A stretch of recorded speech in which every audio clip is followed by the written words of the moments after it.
Candidly, there's never been a less attractive time to be a seed investor.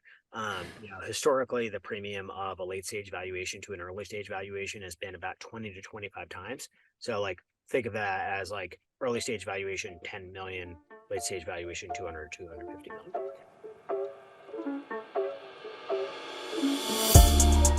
Welcome back to the CleanTechies podcast, where we interview climate tech founders and VCs to discuss all things building and investing to solve the biggest challenge of our generation, climate change. Today we have the pleasure of speaking with Rick Zullo, a co-founder and GP at Equal Ventures, where they are investing in startups that serve to help legacy industries innovate. They take an incredible approach to how they invest by doing deep research in each space before investing. So in other words, they don't find a deal, do some research, and then decide whether or not to write a check. They come up with a thesis, research it, and then find companies solving those specific issues. And in some cases, find companies adjacent and then help them to pivot with new business models or things of that nature. Rick has a really great perspective generally on VC, and it was such a pleasure to have him on. Likely, this is one of the most densely value-packed episodes we have done so far. Let us know what you think after listening, and if this is your first time, please follow along by subscribing to the pod and to the Substack. Enjoy the episode. All right, welcome to the show. How's it going? Going well. Excited to be here. I'm super glad to have you on, Rick. I appreciate you making the time in your evening. I know you've got a late night at the office, but let's kick things off straight away by just give us a quick intro to yourself, who you are, what you're doing, kind of where you came from. Yep. Name's Rick Zullo. I'm one of the co-founders and general partners at a firm called Equal Ventures that I started back in 2019. We are a early stage venture firm focused on bridging the digital divide. And what that really means is investing in technologies that are digitally transforming the sectors that we focus on. We think that these are the sectors that are the most impactful to human life. It's the social safety net with things like insurance, the energy around us and things like climate, the way that we move things and supply chain, and the way that we buy things in commerce. So, that's the focus of our fund. And, we've been fortunate to have some great LPs to support us on that journey, and fortunate to work with some great founders along the way. Very nice. And we can get into more of the story in a second, but I'm kind of curious. A lot of people, VC is kind of idealized as like the pinnacle of where you want to reach. So when you were kicking off your career, did you dream that you had one day I want to be a VC, or did you have a very clear goal of getting there? Was that something that you kind of fell into or intentionally went towards? Yeah, I'll smirk a little bit on that because I think VC seems very idealized until you're in it. Then you have some late nights, and it's less about podcasts and so forth. And I'm on 10 boards now, and that comes with a lot of things. And I love what I do, but it's definitely a boom to bust profession. So if you're looking to get rich quick, you're better off being an entrepreneur or working as a hedge fund or something else like that. And there's no real thing as work-life balance in this, as you can see, we're a service profession. We're with entrepreneurs 100% of our time. But, I am one of those strange people that I kind of wanted to be in venture capital, private equity before I even knew what it was. So when I was in college, it was the mid 2000s. I'm an old guy. And with that, there weren't things like TechCrunch and Crunchbase. And I didn't grow up in kind of tech or startup circles, but, this whole concept of, being a consultant, but also having equity in the companies that you worked with, was something that really fascinated me. So, I basically figured out what venture capital and private equity were. And I think if you look at the size of those asset classes back then, they're a much, much, much, much, much smaller scale than what they are today. And I went to a school that virtually no one has ever come from in venture capital. I went to University of Richmond for college. I graduated with a dual degree in leadership studies, and economics.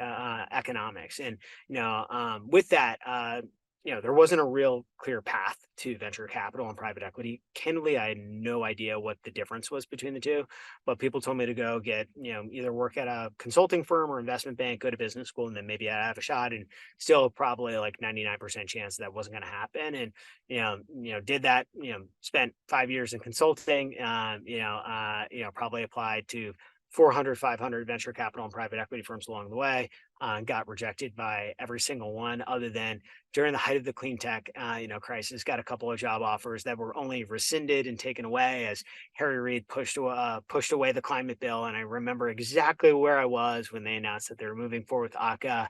and the phone call that I got from the venture firm that had just like given me a verbal offer, 15 minutes later being like, sorry, your offer is no longer standing.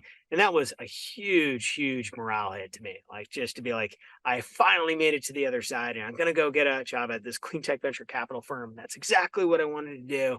And then to see that evaporate. So, ended up, going through that journey with Deloitte, and, fortunately I had the chance to work with some venture capital and private equity clients. And, then shortly before business school, came across a private equity firm that was willing to hire me, that happened to work in the tech sector, doing lower middle market buyouts of vertical software companies.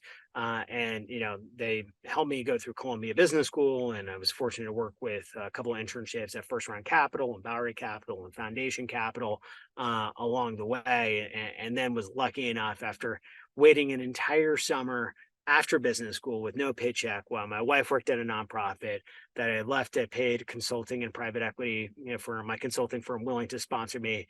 And my wife is like, yeah, you just spent $120,000 on business school and you don't have a job. And, are we sure this was the right call? And, sure enough, like, things worked out. I landed at a great venture firm in Light Bank that, really enabled me to pursue my thesis. But, it took 10 years to get there, or 7 years to get there. And, with that, I've been in venture and private equity investing for about 10 years now. But it definitely wasn't a straightforward journey. And I look at some of the folks at our team today who, got into venture when they were, right out of school. We have, one of the killers on our team, Simran. She's our climate product owner. She joined us right out of college. And I'm like, I don't know how, like, I was never as put together as she was when I was her age. So, we're all built a little bit differently, I guess. Hey there. Quick break to remind any founders or VCs listening, if you are looking for deal flow, seeking to raise funding, looking for partners to help service your needs, or perhaps you're looking for corporate investment partners, feel free to reach out to us through our Slack channel, which can be found in the description. Because we meet a lot of people in this space, we set aside time each week to make introductions to the various people that we encounter. This is something we do free of charge in order to help these incredible companies solving climate change to scale. Looking forward to hearing from you in the Slack channel. Yeah, I really appreciate that. That's honestly, it may not seem like it to you, but I think it's pretty inspiring to hear people talk a little bit about like the difficulties, because usually it's just like, oh yeah, I'm a VC, right? Like come here, I'll debate if I want to invest in you and stuff like that, right? And it's just really great to hear the kind of the journey. I am curious though. You mentioned that your essentially your kind of a goal was to work in clean tech VC. How did you get into? Obviously, it was called clean tech before it was called climate tech, but how did you get interested in climate specifically?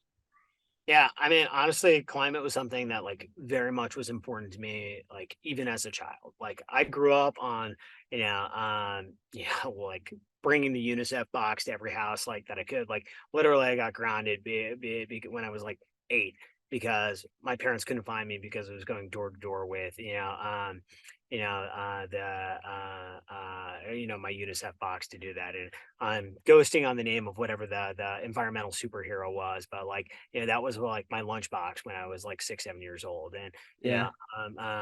so, with that had always been part of it. And honestly, one of the big reasons why I went to, Richmond, was that they had this program around leadership studies, which was really about, how do you do well by doing good, and, kind of the nexus of, how you could be a leader or servant to society while also, having an actual career. And, my whole academic experience was really around environmental economics. Like, I wrote my, honors thesis on how environmental conditions in a country could be a leading indicator of economic progress rather than a lagging indicator, as it is in the US and so forth. And, that was a big focus of me, of how we could go and make sure concepts like sustainability and, things like the Human Development Index, that we could focus on economic indicators beyond just GDP and so forth. And, I was fortunate to work under some great professors who ultimately, several of them actually were, ultimately became professors at Columbia, both on the leadership and economics faculty. So, I guess I caught the right ones. But even in college, I was working on, microfinance in, in Latin America, internships with big Fortune 500 companies on sustainability. This has been something that was really pervasive in my career. And frankly, like, it had led a big role in my life. My wife is an extremely big sustainability person. She ran green buildings at NRDC for a bunch of years. Like she was in the market advisory board for USGBC for a while. She's a chief impact officer of a real estate private equity fund right now. So, I think climate is something that's hard not to be personal, if you honestly like care a ton about it. And, I was able first 5, 6 years of my career to make that my career. Like I joined Deloitte really principally because I was under the arm of a mentor who, said that he would really guide me to the ability to work on those type assignments rather than had I gone to another firm or joined a generalist program. I would have worked on a ton of other stuff that I wasn't Hmm. really interested in. And happened to be in DC back in 2007 through 2012, which might have been the most exciting 5 years of clean energy movement bust cycle that we've had leading up to this cycle. But certainly DC was the most exciting place in terms of Hmm. what was happening with the Recovery Act and what was happening in the loan guarantee program and all that. And, I was fortunate to have some exposure to that, on the client side and, be able to do some work with the Department of Energy. And that was an exciting and thrilling place and a lot of lessons learned to come out of that. But, I knew that climate was a big part of my career until it started to become a question whether climate could be part of my career. Hey there. Are you building a climate tech business and looking for very specialized talent? Consider reaching out to our sponsors, NextWave Partners. NextWave are experts in talent acquisition, recruitment, and retention across the climate tech, renewables, and ESG spaces globally. So if your team is growing or you're looking to make a career change yourself, feel free to reach out to NextWave at next-wavepartners.com or reach out to one of their consultants directly via their LinkedIn page. I interviewed with a venture capitalist, our venture capital firm, and I remember this was probably 2010. So the CleanTech bubble had already burst, and the recruiters that put me in touch said, "All right, just instead of saying clean tech, say high tech, on everything." So I remember scrubbing my resume and like removing, hey, did this project for this, high tech, startup in this space, or like this diligence assignment for this private equity firm focused on da da da, and all focused on scrubbing it to make sure it wasn't like energy related, and that I just had work on all these novel technologies, and and none of it was lying, but it was just like very much hiding the fact that it was energy because after the clean tech bubble, you were unhireable, and in venture I, capital, if you I worked on really find the backlash against things, and this happens, I think, especially in Silicon Valley. Maybe I'm wrong, maybe it's other places too, but there's so much backlash against something that is like, oh man, that was terrible. Like we definitely got to sweep that under the rug, you know? Yeah, there's a lot of beta chasing out there where like people will love to be on a bandwagon when it's rolling, and then the first to jump off it when it's not. VCs in general are cheap, and the only way to get real returns is to break from that and be in the hurt. But I'll say that that particular venture capital firm, as it kind of sussed out that they're like, okay, wait, like, so you're not a cloud guy, you're not like a IT infrastructure guy, you're not like this deep, like, what are you? I was like, um, most of these were in clean tech, and he just goes, ugh, that must be tough. Yeah. And like that was the end of the interview. It was like, okay, like we can keep this going, but he's like, look, like we're never hiring a clean tech person right now. So like, nice guy, nice to meet you. You got to make a career change. And be honest, like, I felt a lot of that. I mean, some of the last consulting assignments I was on, I was, running around foreign countries and, doing work that I felt was incredibly impactful, and I really loved, doing it. But, as you think about starting a family and you're running around, places like Dhaka, Bangladesh, 6 days before your wedding, and you start really questioning, okay, like, is this really like the career that I want to have? So, part of the rationalization was, my wife was going to continue on and focus on buildings, and that was going to be, how she did. And I was going to find my way into the investment world and hopefully come back to energy someday in a way that I could. But, I was very much at a point that I like been pigeonholed in my career and was finding my options extremely, extremely limited. So, I made this jump into, technology private equity, and it was like anything that I could apply from my energy experience, I was trying to bolt it on. Like it was like, okay, like industrial automation of like energy companies, or like oil field services, like an automation of that. Like, let's look at buyouts in these places. And we ended up doing stuff in financial services and so forth, a bunch of other categories. But, I kept on like trying to bring back my experiences from smart grid and clean tech and all this, kind of, I would say the energy sector was one of the first places with, pulling data from hardware devices. So it's very big on industrial IoT early on in this kind of industry 4.0, wave. And fortunately that opened up the doors to, what has ultimately become predominant thesis, here at Equal. But again, not an easy journey. And Yeah. you find a hard way to, like, if you're passionate enough about something, you'll eventually get there, but you might have to take a couple of detours along the way. So Yeah, but I think it's also worth noting that there's so much value you learn. Like it's very hard to see that in a moment, yes, but throughout that journey, like there's so many things you experience that can really help inform you to become a better VC, right? Maybe you can comment. You mentioned you've got somebody who came straight from uni, who is killing it, right, and doing a great job. So obviously it depends on the situation, but there's obviously that value that you get from being in your career and seeing things differently, right?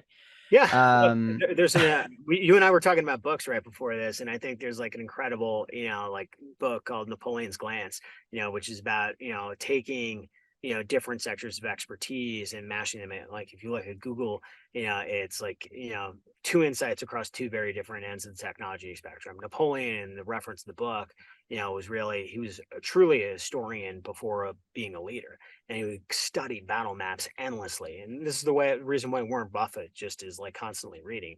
He's constantly studying to see how is an insight from one thing, and how can you mash that up against an insight of another. There's a fabulous book called Range that's kind of about this, like, meshing of insights from generalists. And candidly, that's one of the reasons why, like, I love, like, we're a firm that invests, and I love energy, and energy is big passion, but like I love insurance too, and I love supply chain. And I think, these industries definitely have so many intersections. We're looking at climate insurance and a lot around that, and risk management and so forth. And that's, especially as it's related to building, very, very fascinating.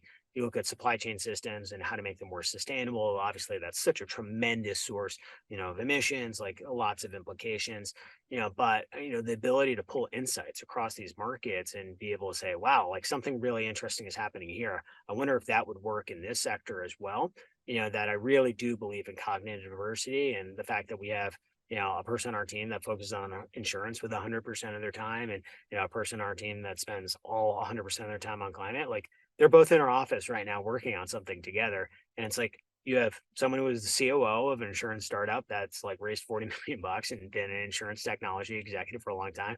And then you have like this uber passionate, like, climate person who's, 3-4 years out of school, who's just like absolutely crushed it for us. Yeah. And that diversity of thought, a very, very different experiences, like that friction creates fire in a very, very meaningful way. And that's actually like one of the core underpinnings of our firm, is that we wouldn't want to be a specialist in one sector because, like, yeah, maybe it's because I'm too ADD. But the ability to pull insights from these different sectors and apply that expertise, we do think it provides a unique advantage. yeah, I do. That's a common thread that has happened with the VCs that seem to do well that I've had on the show. There's some outside insight, right? They're maybe experts in one particular thing, but they get extra insight from somewhere else, right? In order to make sure that they're not getting too narrowly focused. Because it's like the whole issue with legacy industries, which actually we'll talk about this in a second.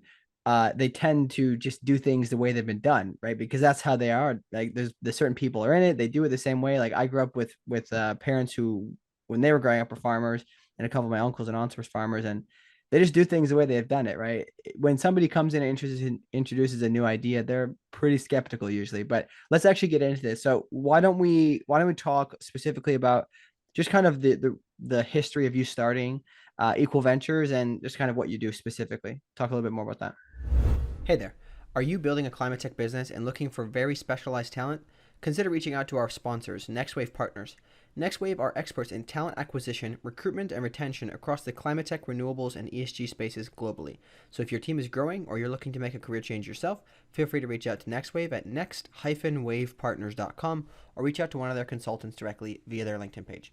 Yeah. So when I was my very first angel investment was a company called Workrise, and that company is now worth $3 billion. It's in the energy space, and I was fortunate while I was at my prior firm to invest in invest in 10, 11 companies, either through the fund and personally.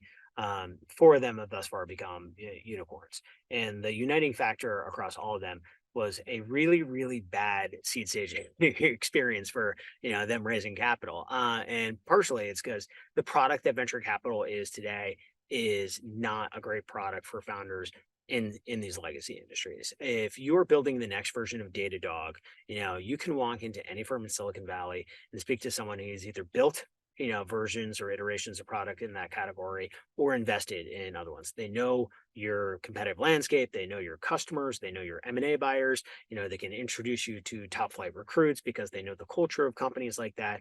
And that ultimately is like a pretty solid experience. Like, if I were building the next version of Datadog, I know that I could go to 25, 30, 50, venture capital firms that could actually provide real value to my company.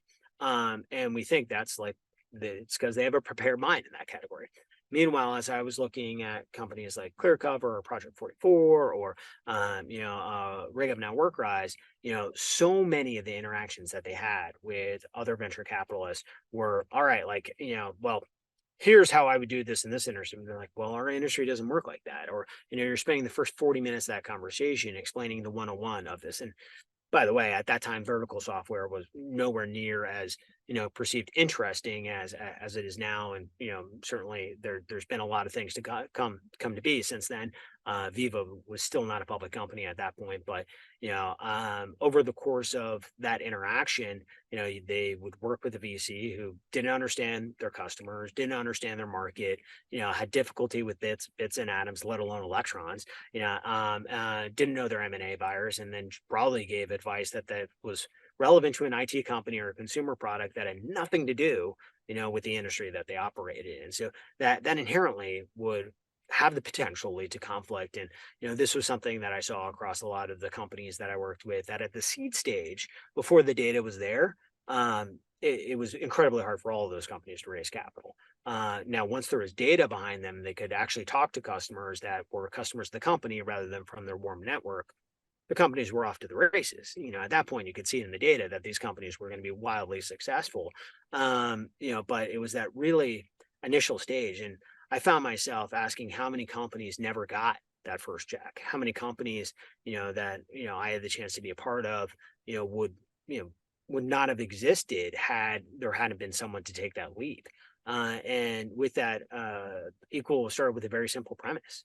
How do we provide founders of businesses and places like energy, supply chain, insurance with the same product that other founders in IT, consumer, and other places, have been given for years? And that seemed a little contrarian at the time that we did it. That it needed something that actually had that prepared mind. But I think over the course of our first fund, it's been something that we've been able to prove out that founders do want and need, VCs who can leap before the data in some of these sectors, by bringing a prepared mind, and appreciation for those sectors. So this is really fascinating. So there's a couple of things. One thing you mentioned before and one just now. All of the biggest mistakes that I've heard founders talk about on here have been usually a lack of market knowledge or understanding. And what you're saying is that the VCs have essentially that built in, they understand how the market works and they can give it guidance, right? This is the thing you mentioned before, which is you were interested in the idea of consulting with an equity stake, right? That's how you describe VC, which is I've never heard anybody describe it like, because that is not what I think most people view Yeah, VC as I'm not a today. banker at the end of the day. Like, I think I'm Yeah. with the checkbook, and I think like I felt I was really terrible at private equity. Like, I looked at my classmates at CBS, and there was a guy from KKR and another guy from Clinton Dubier and Rice, another guy from Appaloosa. I'm like, man, I am really dumb in finance compared to these folks. But then, when I found myself against the guys from McKinsey or BCG or Banner, it was like, you know what? Like, I'm way better at these guys. Like, and I had the chance to work on some really cool assignments at Deloitte. I had incredible mentors. Like, one of my mentors is now global head of the energy practice. So like, I've gotten to work for the two global heads of the energy practice, in a row, Chris Nicholson and then Stanley Porter, and my my other mentor is now CEO of Deloitte Consulting, like in the US, like manages 45,000 employees. I got lucky that I worked with some incredible people there, but I've always felt myself as a consultant solving problems and helping people think through problems rather than a banker, analyzing financial statements and trying to put as much leverage on a model. So Yeah, but it's so interesting that when you said that, I wrote that, I was like, this is cool. I gotta write this down because I've never heard anybody talk about VC being that way. That's always how I looked at it because I'm trying to ask VCs like, hey, what are you doing to help leverage, gain leverage for your portfolio companies, for example. So maybe it, you have every firm's any going to do this differently. Like, our model is one, like, I find like firms like Union Square Ventures and Emergence Capital operate with Mhm. like consultant, like, like guidance Yeah. and very concentrated mentality. And there's other highly, highly, highly successful firms that are asset management oriented. That are like, this is about deploying capital and making sure we 2 to 3x capital. And look, a lot of those firms have made way, way more money than we will make. But like, it is a personal preference for mine that like, I love spending my time working with portfolio companies, helping them figure out thorny issues, like running. We do a lot of strategy work and a bunch of very nerdy research, for our companies, and like that's because it's the thing that I enjoy. It's probably not the best way to make money, but it's the only way that we know how to make money here. So But it's also especially relevant because if you're trying to build, so in the circumstance we're talking about, which is climate, we're trying to solve decarbonization for lots of different spaces. And these are spaces that need to be decarbonized, but there's not an existing infrastructure. So I would be curious if you have a framework for maybe you want to break down for us which legacy industries you focus on. And you kind of mentioned it before, but maybe break down it a little bit more in detail, but explain how do you build out that, let's say, ecosystem or data set, whatever you want to call it, to help those founders to make good decisions and to know, okay, this founder has the right things. We just have to help them take it from, from A to B. yeah. So our firm is broken up into four segments, and that's commerce enablement. And we'll say like that is everything non-e-commerce related. Like we are 100% focused on like, wholesale and, brick and mortar and the back end gook of the industry, because we feel like that's been like the area that Silicon Valley has ignored, despite it being a much larger source of the economics. We'll put that to a side for a second. Insurance, which is, been a big area. I worked in Chicago. I knew nothing about insurance before I came to Chicago. And then, you're in kind of the breadbasket place where you have Willis Tower CNA building. And first board of a company I was ever put on was in the insurance space. And it's been, remarkably similar. When you look at energy markets, insurance markets, black swan risk is a very, very real thing. Supply chain has been an area that across a lot of stuff in energy, there's been intersection. And, we've been particularly involved in freight markets there, as well as, logistics. And we find that a very interesting. And then the fourth is energy. And for energy for us, yes, there are some sustainability considerations, but I'd say the predominant focus for us is really on the power and utility sector. So like building electrification, how do we think about digital transformation of the grid? How do we think about ways to advance adoption of clean energy renewables uh, via software, either marketplaces or in platforms? And, for us, we verticalize our team. Again, we have an expert in each, but we perform, but really the root of everything is this like kind of prepared mind rules all mantra that we have, that we do biweekly research briefings as a team, that all of us are responsible for kind of constantly going and meeting, experts in the space, ideating, like taking all this research, much like a hedge fund or a research analyst, Wall Street research, firm would do.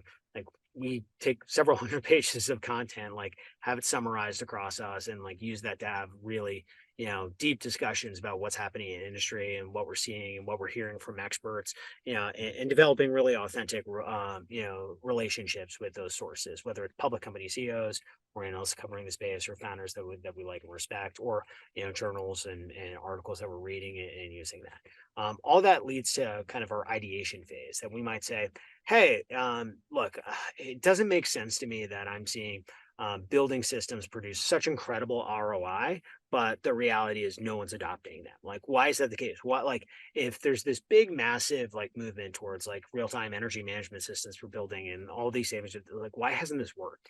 And then we'll go and pull that thread a little bit, and we'll actually take that to, after discussing and voting on it as a team, like, is this an idea that we want to consider, like, doing further research on?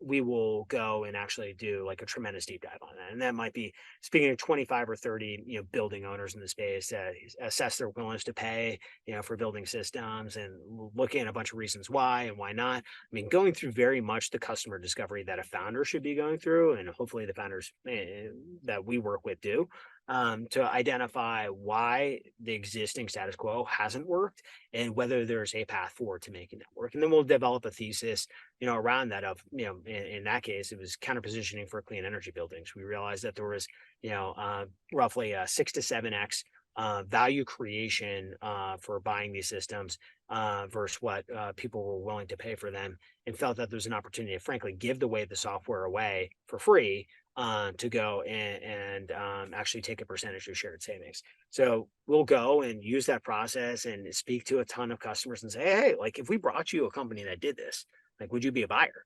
And sure enough, we'll use our network to do that. And we like to think of ourselves as consultants to those partners. And instead of saying like, hey, go hire McKinsey, like why don't you use us as a third party resource to go and look at a bunch of cool stuff for you and we'll send you the stuff that we think is best.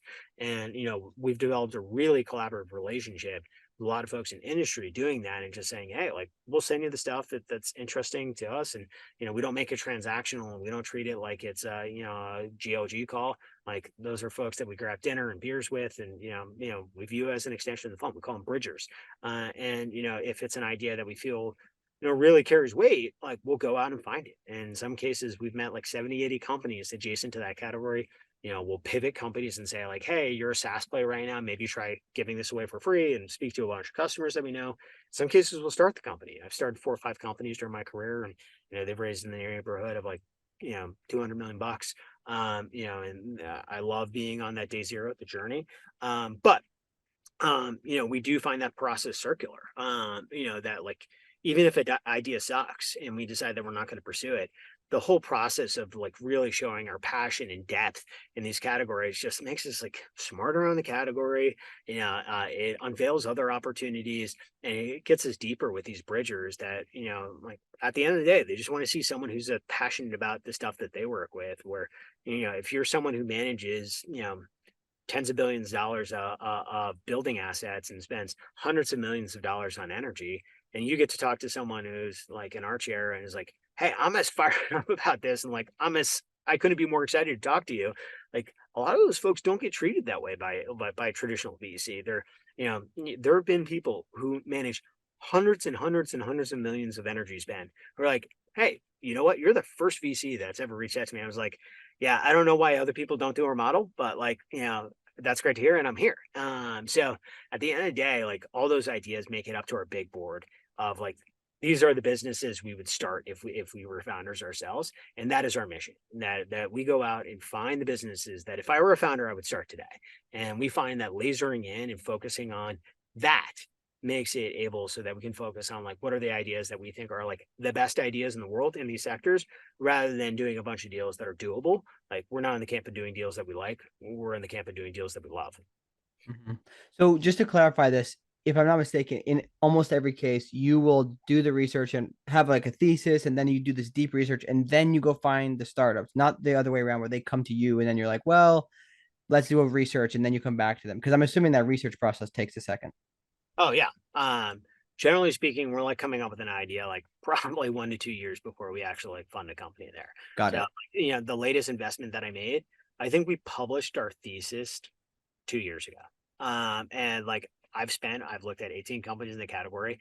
Honestly, we hadn't found one that we loved. I started like pitching the idea to some of the most amazing product people, that I knew, and we found someone that I think is like a truly world class, CEO. And him and I went on a bunch of those early design partner calls, and I said, all right, let me prove to you, I'll be your first head of biz dev. And like we went and like secured a bunch of design partners. Like he recruited a ton of amazing people, and now we're off to the races. And I'm like, I love that. Like being involved day zero in a company like that is so incredibly fun. I mean, we took our kids to the baseball game, our Yankees game this weekend. And that that feels like amazing feeling to be there. Wow, like we're at the start of something huge. So it's not always that we're day zero. There's been plenty of cases where 3Flow, one of our, company in the insurance space, like one of our best performing companies, it was a SaaS model, like it had been around for 4 or 5 years. We showed them a bunch of research and pivoted into the current business model, and it's been off in the races since. Emergence led their Series A, Excel led their Series B, company's killing it. But we do think that bringing that prepared mind and saying, hey, this is an idea that we think is amazing. You're either doing it or you're one step away from it, or we think that you would be an amazing CEO to do this. And being able to lock in with a CEO, or a founding team and say that like we are so insanely passionate about this topic. I'm not a particularly smart person, like I'm not a particularly sociable person, but if you have this immensely small island, that it's like, okay, I really want to talk about energy APIs. Like, let's go and have a 4-hour conversation about energy APIs, and that I know like the ins and out of it and so forth. Like I can seem smart for that conversation. Give me in a bunch of other conversations, and I'm going to seem like an idiot. But hopefully I believe our founders, they appreciate those conversations. Say like, wow, like this guy cannot shut up. Like he's so insanely passionate about this, and he's knowledgeable about it. And I think that this could be a partner for a business, opposed to someone who's like read a research report, maybe one of our research reports, and says that they have a thesis in the space. Yeah. One really quickly I'd like to go over a question is around if you're putting you mentioned you put out the thesis. So do you do this all publicly? And if you do so, like why do you put it out publicly? Are you not afraid of people taking it? Because a lot of people would have that mentality. Yeah. So at the beginning of our fund, we didn't publish them publicly, and then I would find that, and it was very much for that concern. I think over the course of our fund, we have actually progressively leaked a lot more of ours. So you can see some of that we've already done in the clean tech space. So we partnered with ClimateTech VC to publish our thesis on clean energy business in a box, like realizing that there was a similar element to what we just discussed in buildings, that really the long tail of solar and clean energy development companies, which is where the vast majority of market share is. Clean energy development is a very localized game. Were unwilling or unable to afford modern software systems, and that there was a really irrational willingness to pay because they have high turnover, high seasonality. So we basically came up with the idea to say, all right, what if we gave the software away for free and made money via working capital, procurement, a bunch of other business models that we think are novel, that we've seen work in other places like commerce or Mm-hmm. supply chain. We went out and looked at a ton of companies in that space, and then we were incredibly fortunate that we were able to engage with the founder who wasn't even raising, was profitable at the time that they met us, bootstrapped their way to already an amazing business, and like read our report, and they were like, this is exactly what my business does. Like, have you heard about us? And turns out they were focused on emerging markets, not the US. And I had done a bunch of emerging markets infrastructure work earlier in my career, so it clicked for me. But I think a lot of people missed it because of that.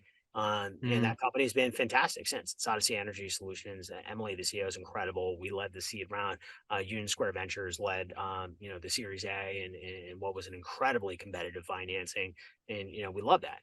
We published our thesis on energy APIs, or Plaid for Energy, or Project 44 for energy, with CTVC similarly. And I think like the combined views of those blog posts and research reports that we had published in them is like a couple 100,000. So, and we're gearing up to make an investment in that space.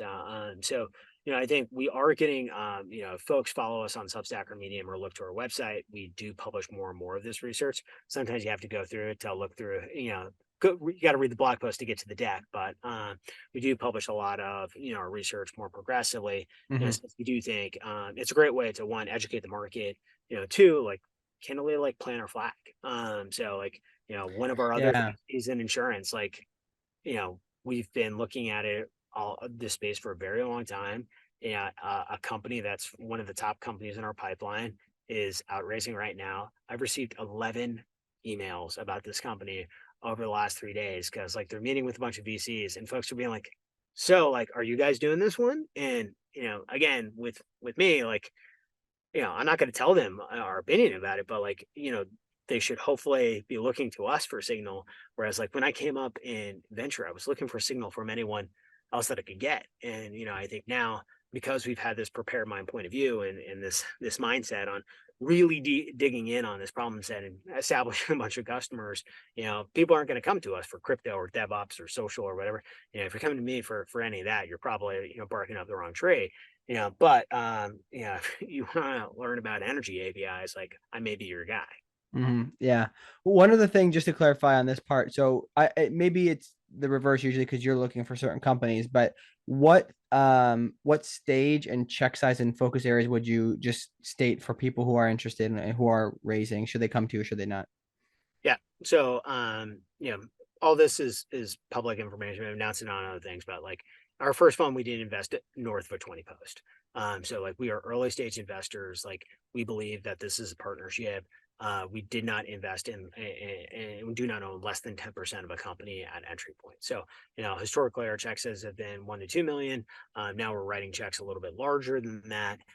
But we are early investors. We do not care whether you have a product or not. We've invested pre-revenue just as frequently as we've invested, post-revenue. It really depends on the company and what we think is their proximity to product market fit. And for us, really, we'll do anything that's a digital business, and that can be a technology-enabled service. It can be a SaaS company.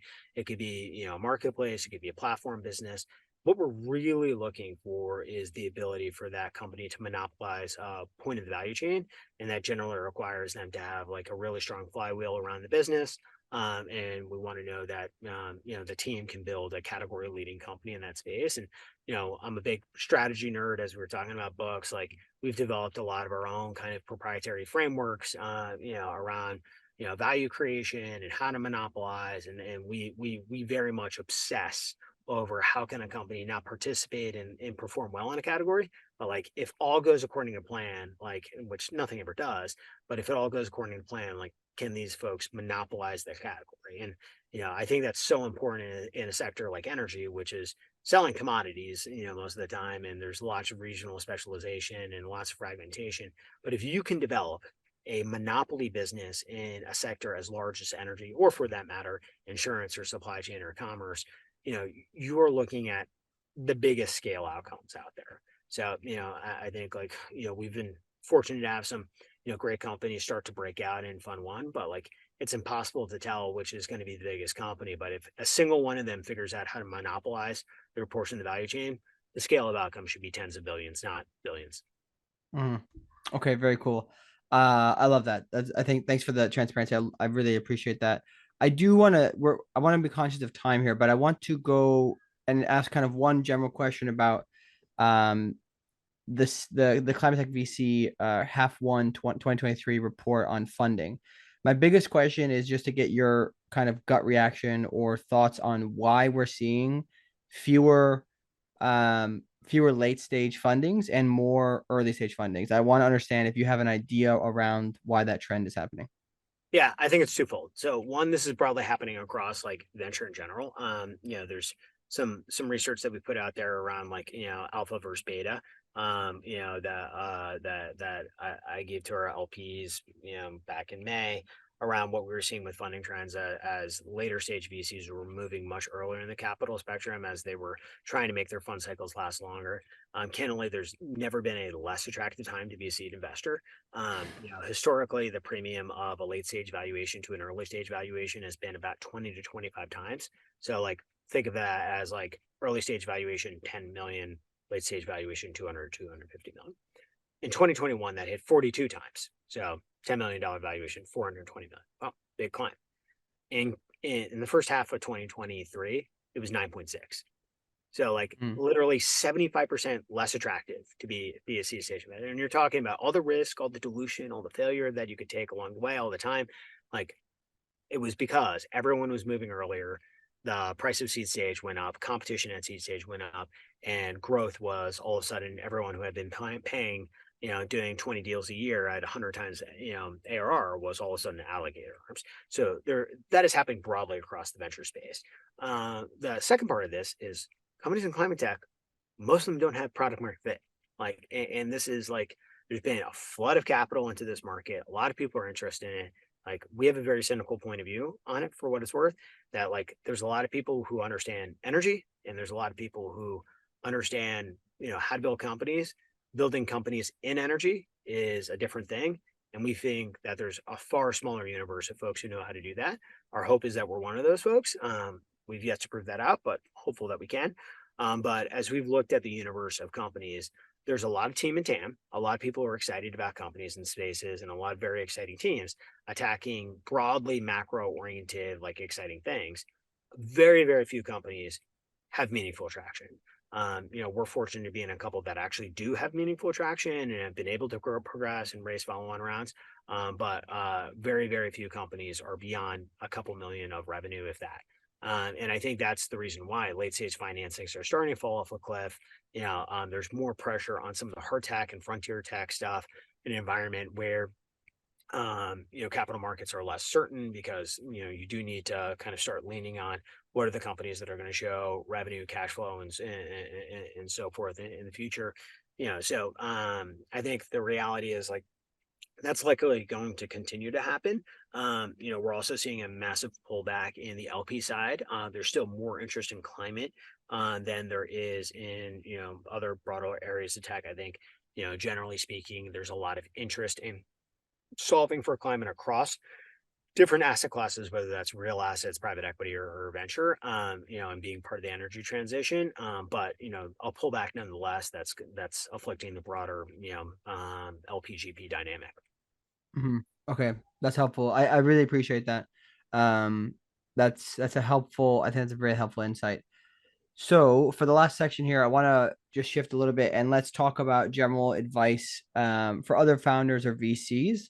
So let's start with probably in order to make this kind of climate tech revolution happen, there's a lot of other VCs that need to make good decisions. So what specifically is your advice? And we maybe sort of talked about this in some ways, but just to get a little bit deeper on it, what is your advice to other VCs from your experience on how to make the right decisions on which companies to invest in? Because there is obviously opportunity cost, right? Get to empathetically understand customers, and like I do not understand why more people don't do this. Like, as much as there are some amazing research services out there, none of them are are the same as being able to speak to someone that you've known for a couple of years to get their point of view. When they're an industry leading buyer, those are the folks who can be forward thinking as to what is going to happen before it happens. They're the folks who are going to be betting their neck on those companies in the early days.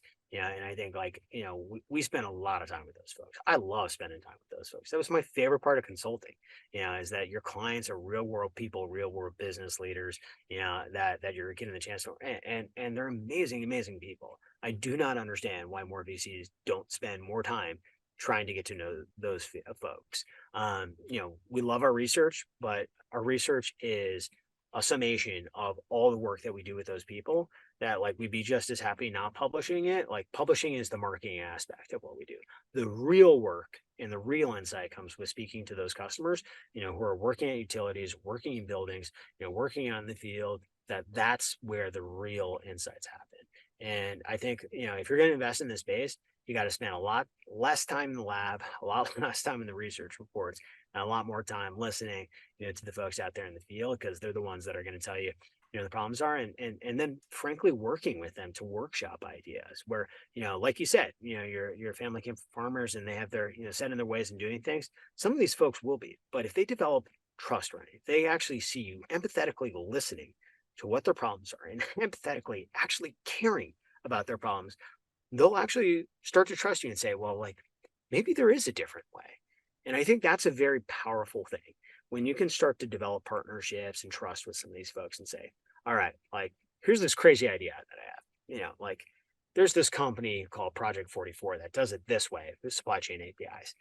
What if we did things this way? And like, wait, like, is that actually like, is that possible? Like, does that exist? And I'm like, not yet, but it would be. Or, hey, what if we gave you software for free? Like, what would you think about that? Or wait, is there a catch? So we workshop these ideas all the time with real world people. And, I think that's like, listening to the customer instead of, listening to all of us pontificate on podcasts, is like a real thing, so just encourage people to get out there more and get in between the coasts, especially because buyers in New York are not going to be the same as buyers in places. So Yeah, I bring this up relatively often on the show, but there's such a big difference between the way people think about issues, right? How they prioritize issues in the Midwest versus, in the Northeast, for example. And I think that it's very sad that the climate issue has become politicized, because now that it has, it's really hard to convince some of these people who would actually stand to benefit the most from climate technologies that they should be interested in. Like I always trying to convince my dad, hey, electric vehicle would be so much better for you guys because you never drive more than 100 miles at a time, but you do it a lot, right? Like these things just make so much more sense. But But this is the reason uh why you gotta like, it's about speaking the language. I was talking to CI yesterday about this, and like she manages a lot of money for a lot of, and we were talking about some of the institutional clients that she works with, and it was in certain parts of the company or country. This is energy transition, it's climate, like and that's a very political thing. But the reality is, one of my groomsmen, he was a private equity guy at this firm called NGP, and they would do oil and gas field services and then do clean tech the next day. And certainly sustainability, it was all technology companies in the energy sector, but he learned how to wear cowboy boots and speak the language of oil and gas people, and be running around Louisiana and a bunch of places like that, and then taking the next trip to San Mateo, and like buying a wardrobe to make sure that he could fit that. And to be honest, it was the same thing in consulting. Like, I'd have clients in, Dhaka, Bangladesh, as well as I'd have in San Mateo and, Chicago and everywhere in between. And, I think the ability to relate to people from different cultures, like, the whole world could do a lot better with that, instead of us all being locked into like a very myopic point of view, that like the ability to create a connection with people from different backgrounds is just such an important thing for the broader scale of humanity, but very important for figuring out something like energy and climate, where energy and climate means something very, very different if you're in Africa everybody. versus Asia versus US, and like Louisiana to Vermont. I mean, it's a heavily localized thing. Mm-hmm. So being able to understand and have empathy and listen to that from different points of view is super, super important. For anybody interested in that and trying to get better at that, there's a really good book called The Culture Map that I recommend people read to understand that. But let's see here. Just to kind of start wrapping up, what would you say are the biggest mistakes you see founders typically making? I mean, I think the thing that we've seen a lot of is a lot of people have a lot of interest and intent in climate, but not enough institutional knowledge, and they're trying to learn it on the fly. And I think that's a really dangerous thing. I think one of the things that makes me most fearful about what's happening in climate tech today, and I'd say to apply this to investors as well, was when, all this was happening in the clean tech 1.0, there was a lot of people who said, you know what, we're smart people, we're going to be able to figure it out. It turns out like you can be a very smart person and not know how to run a nuclear reactor. Like, whereas like in general, like us in the venture and like startup world will be like, oh, like this nuclear physicist, like, he's trying to start a seed stage, SaaS startup. Like he knows nothing about this. And like, it's a lot harder to to build a seed stage SaaS, or sorry, to build a nuclear reactor than a seed stage SaaS startup. So I think like, yes, having immense prior experience and building companies and doing all that, like, it's great to have, but like definitely bring in institutional experience around, what's happening in energy markets. And, if you're going to build, because like, if you're trying to figure out this stuff, it is just really freaking complicated. So like partner with folks who complement you if you do not come from the climate and energy space, to make sure that you have a complete team. Because unfortunately we see a lot of really, really, really talented, folks in the technology, ecosystem just spending like 2, 3 years being like, yeah, I want to do something in climate. And then like they're either spending on an idea that like we really don't think will scale, or they're kind of like bouncing back and forth between 15 different ideas, whereas if they just partnered and like, and I mean partner in the truest sense, with some folks who had prior energy experience, we think that those would be much more complete teams. Mm-hmm. Okay, very good. I appreciate that. That's reflective of some of the founders I've had on. So that's interesting to hear. Okay, we're basically out of time. So just the last question would be essentially any other things that you've come to mind, advice for either other VCs or founders, things that you've learned in your experience. But I think this has the chance to be one of the biggest economic transitions, and I say economic transitions in multiple ways. The asset accumulation, the amount of investment returns, but also the turnover of where the economics are. I mean, in a matter of 20, 30 years, we could see, a bunch of, you know, several hundred billion and trillion-dollar companies like have to exchange value with new players. And, whenever there's that exchange of value, and things changing so quickly, um, that's going to create winners and losers. Our goal is to be one of the winners in that. We think there's an extremely big prize here, but we don't need all of that in the first day. And that means that, we're taking a measured stance to making sure like we're looking at these companies with a very long-term point of view. These companies will take longer. I look at something at Odyssey. It took several years to kind of hit that inflection point before it could get to a point, that it was ready to scale. And I would just advise people like not to scale prematurely. Like, be at the place, focus on the fact that this prize is so gigantically big that if you own even a percentage of it, you're going to be doing very, very well. But I think a lot of the best founders are looking at like, if I solve this, like nothing else matters. And I think those are the mission driven founders, and we like to think we're a mission driven VC. We got to think economically and have fiduciary responsibility to our LPs.